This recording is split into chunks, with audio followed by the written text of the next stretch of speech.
তোমরা ওদিক থেকে আক্রমণ করবে, আমরা এদিক থেকে হামলা চালিয়ে পাকিস্তানকে ধ্বংস করে দেব। প্রকাশ্যে বলছেন এক বৃদ্ধ, এক আফগানি বৃদ্ধ এক ভারতীয় যুবককে কাছে পেয়ে পাকিস্তানের বিরুদ্ধে এক প্রকার ক্ষোভ উগরে দিলেন। বলছেন কিনা হামলা চালিয়ে পাকিস্তানকে ধ্বংস করে দেবেন। ভাবুন পাকিস্তানের ওপর তার ঠিক কতটা রাগ। কাঙাল পাকিস্তান যে ভারতের শত্রু তা কারো অজানা নয়, তবে আফগানিস্তানবাসীরাও যে শত্রু, বড়সড় শত্রু, তা হয়তো জানা ছিল না। এই কথা কেন বললাম সেটাই ভাবছেন তো। সদ্য একটি ভিডিও সামনে এসেছে যেখানে এক আফগান বৃদ্ধ পাকিস্তানের প্রতি তার যে রাগ, সেই রাগ এক প্রকার প্রকাশ করেছেন। तरफ से लड़ाई करूं हमसे इस तरफ की दुनिया से महव करेगा। ठीक है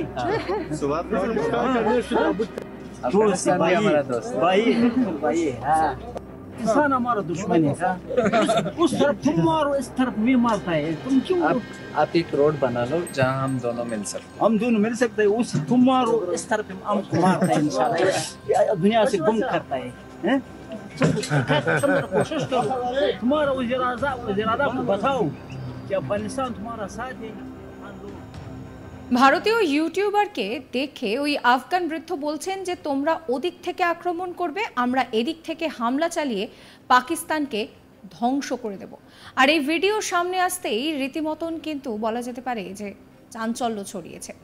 ভারতীয় ইউটিউবারকে হাতের কাছে পেয়ে পাকিস্তানের বিরুদ্ধে ক্ষোভ উগরে দিলেন আফগানিস্তানের এই বাসিন্দা। এই ভিডিও না দেখলে পাকিস্তানের উপরে আফগানবাসীর যে ঠিক কতটা রাগ তা হয়তো সত্যিই কেউ জানতে পারতেন না। সম্প্রতি আফগানিস্তানের সেই শরণার্থীদের খুঁজে বের করে তালিবানের দেশে ফেরত পাঠাচ্ছে পাকিস্তান।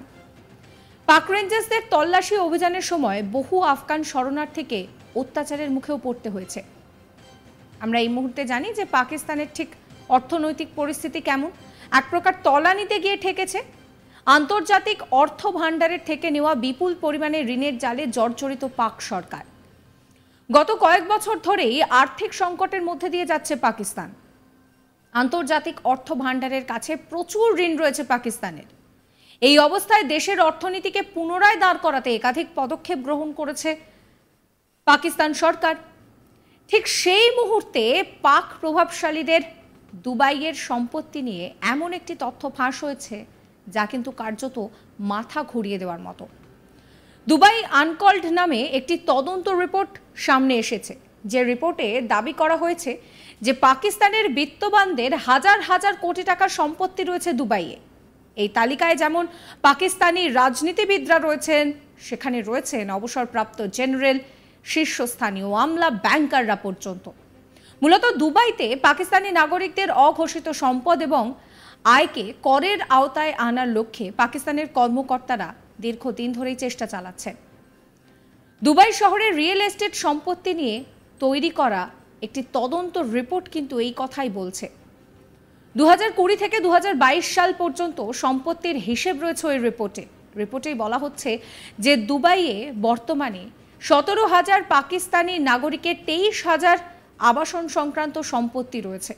2022 সালের শুরুতে এই সম্পত্তির মোট মূল্য ছিল প্রায় $10 বিলিয়ন বেশি, যা গত 2 বছরে 25% বেশি বৃদ্ধি পেয়ে হয়ে দাঁড়িয়েছে প্রায় $12.5 বিলিয়ন বেশি। আর এই পরিস্থিতিতে দাঁড়িয়ে যখন পাকিস্তানের অর্থনীতি, তার রাজনীতি নিয়ে প্রশ্ন উঠছে, সেখানেই আফগানবাসীদের যে পাকিস্তানের ওপরে কতটা ক্ষোভ রয়েছে তা কিন্তু ফের একবার সামনে এসেছে। এক ইউটিউবারকে কাছে পেয়ে এক আফগানিস্তানের বৃদ্ধ তিনি বলছেন যে তোমরা এদিক থেকে হামলা করো, আমরা এদিক থেকে হামলা করি, পাকিস্তানকে শেষ করে দিই। দেখুন সেই ভিডিও। बताओ कि अफगानिस्तान तुम्हारा साथ है। अफगान लोग तन्हा तुम उस तरफ से लड़ाई करो हमसे इस तरफ की दुनिया से महव करेगा। ठीक है हमारा दोस्त भाई भाई हाँ इंसान हमारा दुश्मन है। उस तरफ तुम मारो, इस तरफ मैं मारता है। तुम क्यों आप एक रोड बना लो जहाँ हम दोनों मिल सकते। हम সাবস্ক্রাইব করবেন আজ তাক বাংলার ইউটিউব চ্যানেলকে, ফলো করতে ভুলবেন না আজ তাক বাংলার হোয়াটসঅ্যাপ চ্যানেলও।